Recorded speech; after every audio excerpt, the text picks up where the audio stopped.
We're 2 weeks from the winter meetings. Winter meetings are big. A lot of trades, a lot of free agent signings. It'll be in Orlando this year. Last week, we started a little thing that we're doing with the 3 things that we think the Giants need. Okay, they need starting pitching, they need relievers, and they need to figure out their outfield defense. Okay, that's not just me talking. We've heard that from Buster, and we've heard that from Zach and Buster's people. That's what they are looking for come winter meetings. So last week we went through the starting pitchers, some ideas. How do we get them? Trade, free agency.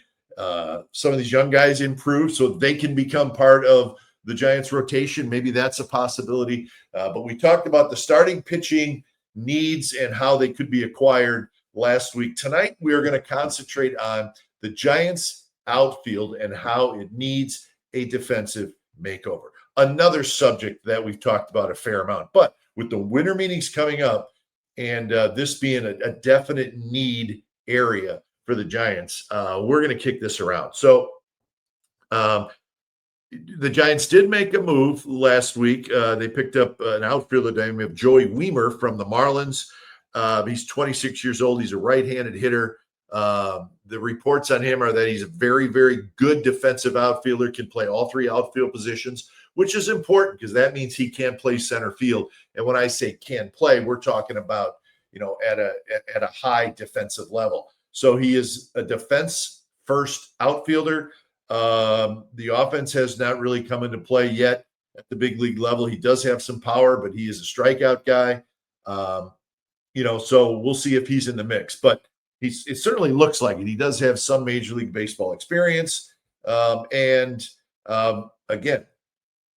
he's a very good defensive outfielder. That's what we're talking about here. So anyways, so he gets added to this outfield mix that the Giants have. And I'm going to go through this list. And I will tell you kind of what I feel about the guys that are on the Giants outfield list that they have in their organization. And is it good enough? Is it good enough? And again, we're concentrating on how can we make the defensive outfield better for the San Francisco Giants. That is our thought process in this segment. Okay, so you got Ramos, you got Jung-Hoo Lee, you got Drew Gilbert. Those are the guys who have been in the big leagues, right? And then and this is the outfield list, and it's a long one. So now you got Wiemer, okay? You got Encarnacion, you got Matos, you got Grant McCray, you got Marco Luciano, you got Wade Meckler. And then they picked up the outfielder from the Dodgers, Justin Dean, a defensive-minded outfielder who actually saw in the World Series. So this is this list, right? The list of Giants outfielders, right? So think about it. Ramos, we know his drill, right? We know the drill. Pretty good offensive player, plays hard, wants to get better, but he's a liability defensively, and that's an issue. It's a big issue. Okay, so it's a tough read with Ramos because we like him and he is a pretty good offensive player with, I think, room to get better, but he's got to get better defensively. We know the situation with him. We know the situation with Jung-Hoo Lee. It's kind of the same thing. He needs to get better defensively. Okay, and the question there is center field his best spot? Does he stay in center field, Jung-Hoo Lee, or is he better at a corner spot? He's probably better at a corner spot. Okay.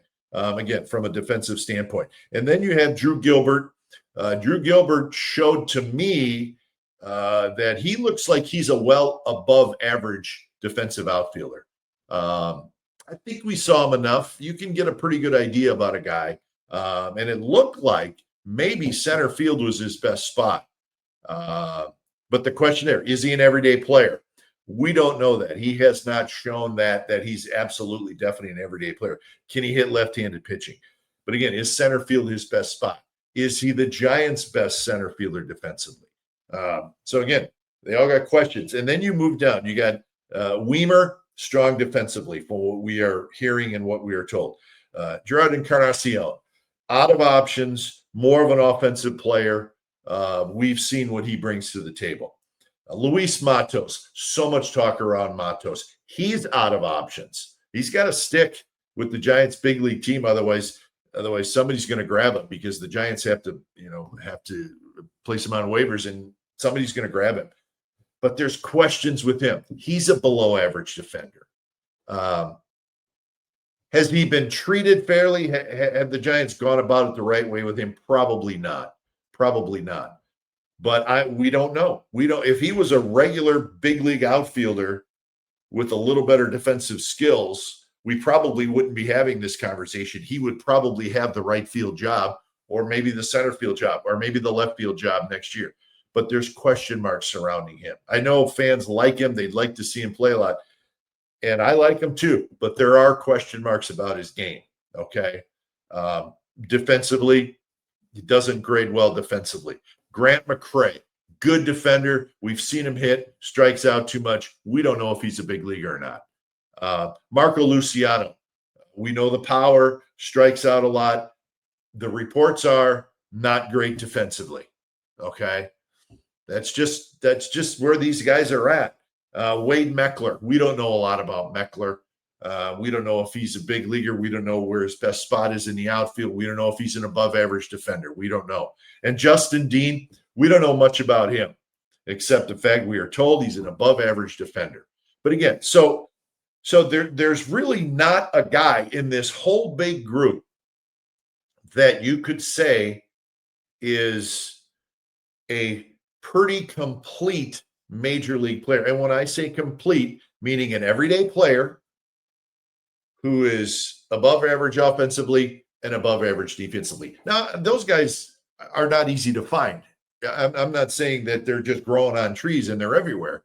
But that's what you need. This is the situation we're talking about. The Giants need players, outfielders, that are well above average defensively, at least in 2 of the 3 spots.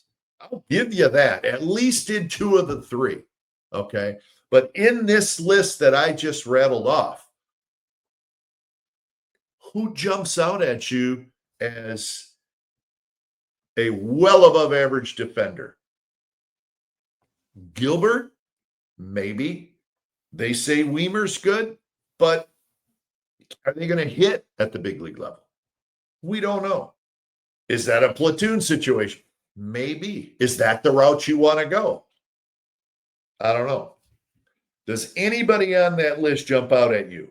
And remember, we're concentrating on outfield defense, which has to be better for the Giants. It has to be. It's a major issue, folks. Trust me. You cannot underestimate how important defense is at the big league level. Okay, so you have the group, and I'm just not sure that the answer, what we're looking for improvement, I don't know if it's in that group, unfortunately. I don't know if there's an everyday above average defender, everyday player that's an above average defender in that group. That's a concern. Okay. That's a concern. Now, remember when we were talking about the starting pitching and how the Giants could acquire. And one of the things I brought up was improvements internally. These young starting pitchers. Let's go. There's opportunities there. Take the next step. If you can get 3 of those guys to take the next step, you got a couple rotations filled, maybe the Hayden Birdsongs of the world, Carson Wisenhunt. Let's go. There's a spot waiting for you. Okay? That would make life so much easier for the organization, because then you wouldn't have to spend huge in free agency. You wouldn't have to trade. You got guys internally. It's a wonderful thing, right? So my question here is, could there be improvements internally? And when I say that, I'm talking about Ramos and Lee specifically. Could these guys go from below average defenders to above average defenders? Is that possible? It's not easy to do. I think both these guys have the work ethic And I think both these guys, from everything I've heard and listened about these guys have the proper work ethic to do the work. Okay. But the question is, do they have what it takes just with natural ability to make that improvement? It is not easy to go from a below average defender to an above average defender at the big league level. It's very hard to do. I mean, you have to have some instincts, you have to have concentration. So maybe that's a possibility. That would be a wonderful thing if Elliot Ramos could just and I'm sure he's working on this, and I'm sure Jung Hoo Lee is, but if they could come into camp and where you see, wow, they look better defensively, right? But we don't know if that's going to happen. It's November. The winter meetings are 2 weeks away.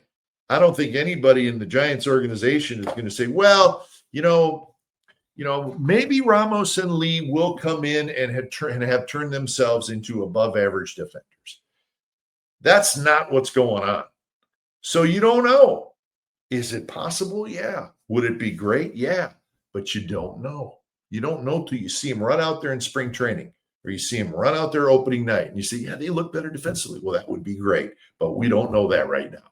Okay. So that's an area where you could improve. But that's up to the player. And you hope that he has the natural ability to get to the next level. Not easy to do, folks. It's not easy to do. Now, another thought, too, is, are these guys in the right spots? Is Jung Hoo Lee a center fielder? I personally think he's probably more of a corner outfielder. If the Giants were to sign some big hitting right fielder, that would be great. I think Jung Hoo Lee would do a pretty good job in right field. I do. And is Gilbert your best center fielder? He probably is, of what we know. So are the players in the right positions? And could a position switch improve their defense? Possible. Okay. I mean, that's just another idea, I guess you could say. And then you go into the exciting stuff. Free agents. Okay. Well, do you want to dive into the big boys? Do you want to dive into the Kyle Tucker and the Bellinger, who are both very good defenders? They would improve your team defensively and obviously in a huge way offensively. But you're talking $200 million for Bellinger, probably more. You're talking $350 million for Tucker, probably more. I'm probably low. Are you going that route? Okay. You could, maybe you trade or maybe you sign a lesser free agent like a Harrison Bader. His name's out because he's a good defender. Is that the route you take? I don't know. Trades. Okay. A lot of talk about Stephen Kwan. I've said it. I'm a big fan of Kwan. I think he'd be a terrific spot for the Giants. He's a good defender. He's an excellent defender. So do you go that route? Do you make a significant trade to get a guy? Red Sox got a couple guys you may be able to get. Jarrett Duran. They got the Abreu kid in right field who's won 2 Gold Gloves. Both good defenders and both good hitters. They would help you both ways, but it's a trade. You're going to have to give up a ton to get any one of those guys that I just mentioned. A ton. Do you want to do that route? Do you do something drastic? Do you trade Elliot Ramos? See what you can get for Ramos with the thought of, he's a good offensive player. We need better defense. Okay. And I know I brought that up a couple times. People have said, well, that doesn't make any sense. You're giving away offense. It's like, yeah, but don't underestimate the importance of defense. And I think sometimes defense gets overlooked. It is a huge, huge deal at the major league level. So, yeah, maybe you give up a little offense, but maybe you improve your team by allowing fewer runs, right? I don't know. It's just another route that the Giants could take. Do you go the platoon route? Do you say Weimer, Gilbert, platoon in right field or whatever? I don't know. I don't know. But what I do think, and we'll move past this, and I will check some of your comments because I know people are interested in this, and it's a good talking point, and that's what we want to do here is just have good talking points and good conversation about the Giants and different baseball things going on. I think the Giants are going to make some type of significant outfield transaction. Whether it's a free agent, whether it's a trade, whether you get somebody, whether you trade somebody away. I do. I think there's going to be, again, a significant outfield transaction made at some point this offseason. That's my prediction. So I'm going to write that down. We'll see if I'm right or not. I don't think the young guys and the guys that are on that list, the Matos, the McRaes, I don't like to say this, but I don't think they are part of the solution. The solution of we need to significantly improve our outfield defense. I just don't think those guys are part of the solution. Matos is out of options. Luciano's out of options, as I said before. I don't know that they'll be on the team in 2026. So, again, maybe you sacrifice a little offense to improve your defense, and that may be a bigger plus than people think. And I'm always going to feel that way. That defense is incredibly overlooked. Not by organization. Sometimes I think it's overlooked by the fans. I do.